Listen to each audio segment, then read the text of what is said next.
Grease day, baby. Tools of the trade. You need grease. Grease gun filled with super lube. Comes in a cartridge. It's already in there. It's okay to not know. Read the instructions or YouTube it.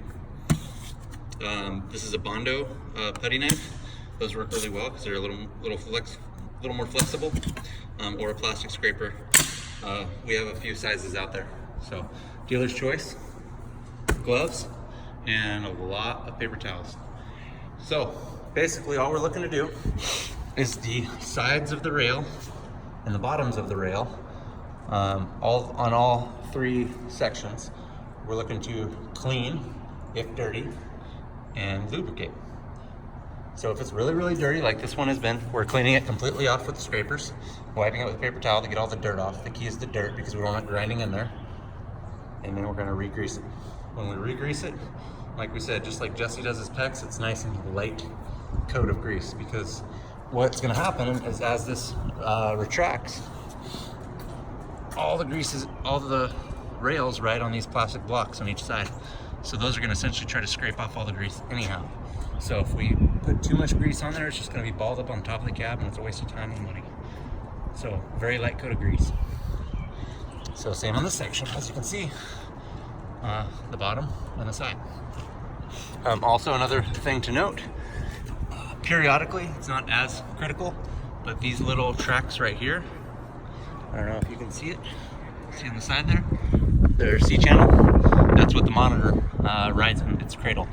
That, just make sure it's not too dirty. That's not really that critical because it's just for the monitor to keep it straight, but clean it and grease it as necessary as well. Starting with here, since this is the first one, these waterway, whatever you want to call it, seals, Pierce has a name for them, whatever they're called, we're going to grease those. There's a grease fitting on each side. One right there, one right there. Pull the cap off,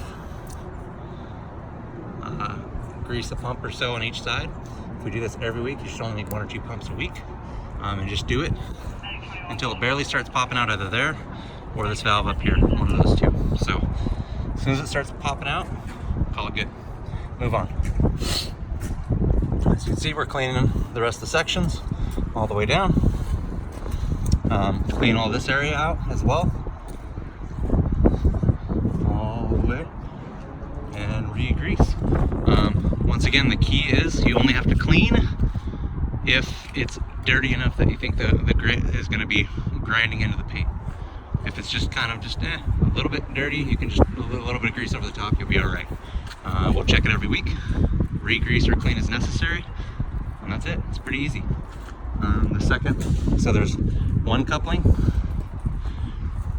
2 couplings,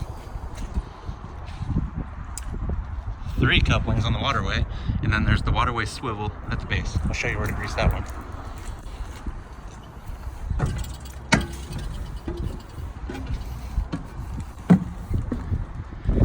Waterway swivel, the grease spot is right there.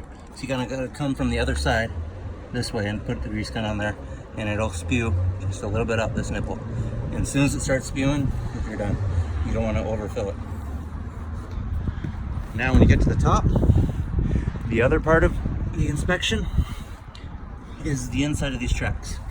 As you can see, that's what it's gonna ride on all the way down right here. Same thing with those as the monitor rails. Those aren't as critical because they have plastic blocks that they're riding on. However, we still want to check them and clean them as necessary, but it's not as critical as the side of the rails. And then the cables, we'll use the chain grease from Lubricate for those, and that's periodically too, but those don't need to be done very often. They're not quite like the rails where you got to do them every week. Do not use any solvents or cleaners on the cables.